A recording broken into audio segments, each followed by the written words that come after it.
अस्सलाम वालेकुम दोस्तों, मैं महबूब हंङورجو ऐं अॼु जी हिन नंढड़ी ऐं मालूमाती वीडियो में तव्हांखे ॿुधाईंदुसि SMS जे बारे में। दोस्तों ही मूं हिकिड़ी नंढड़ी सीरीज़ शुरू कई आहे जंहिंमें तव्हांखे नंढियूं नंढियूं वीडियो क्लिप्स मालूमाती मतिलबु नॉलेजेबल ॾींदो रहंदुसि।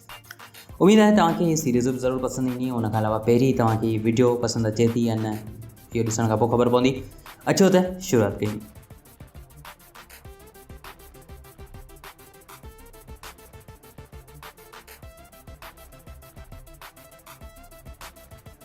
असां जेको SMS मोबाइल तां मोकिलींदा आहियूं उहो दुनिया जी हिकु कुंड खां ॿी कुंड ताईं कीअं पहुचंदो आहे। पहिरीं ॻाल्हि त SMS मतिलबु त शॉर्ट मैसेज सर्विस।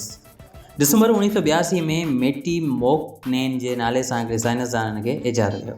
जॾहिं SMS करण वारो SMS कंदो आहे त उहो मैसेज पहिरियां माइक्रोवेव रिले स्टेशन जंहिंखे असां टावर चवंदा आहियूं उहो खणंदो आहे। पोइ उहो डेटा ऐं इंफॉर्मेशन हवा जे ज़रिए सफ़र कंदा आहिनि। हीअ माइक्रोवेव जेके हूंदियूं आहिनि उहे असल में रेडियो व्यूज़ हूंदियूं आहिनि। Radio views high speed transmission मुहैया कंदियूं आहिनि। पोइ सैटेलाइट उन्हनि माइक्रोवेव सिग्नल्स खे हासिलु कंदो आहे। सैटेलाइट उन्हनि सिग्नल्स खे वाधारो ॾेई ॿीहर वापसि मुख़्तलिफ़ अर्थ बेस्ड स्टेशन्स ॾांहुं रवानो करे छॾींदो आहे ऐं पोइ उहे अर्थ बेस्ड स्टेशन्स उन्हनि इंफॉर्मेशन ऐं डेटा रिसीवर खे मौसूल हासिलु कंदड़ खे रवानो करे छॾींदी आहे। अहिड़ी तरह उहो मैसेज अव्हांखे रेडियो व्यूज़ जे ज़रिए इनबॉक्स में फॉर्म कयो वेंदो आहे।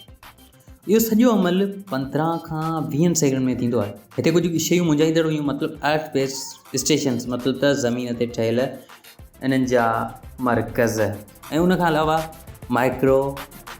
माइक्रोवेव रिले स्टेशन्स मतिलबु त दोस्तों ही हुई अॼु जी नंढड़ी मालूमाती वीडियो। उमेद आहे तव्हांखे ज़रूरु पसंदि आई हूंदी। वधीक वीडियोज़ जे लाइ मुंहिंजे चैनल खे सब्सक्राइब करे घंटी निशान क्लिक करे ऑल ते क्लिक करे छॾियो। को बि सवाल आहे कमेंट में लिखो। हिन वीडियो खे अञा ताईं तव्हां लाइक करे दोस्तनि खे ज़रूरु शेयर कयो। तव्हां साॻी वीडियो में तेसिताईं ईंदा। इजाज़त, अल्लाह हाफ़िज़, बाय।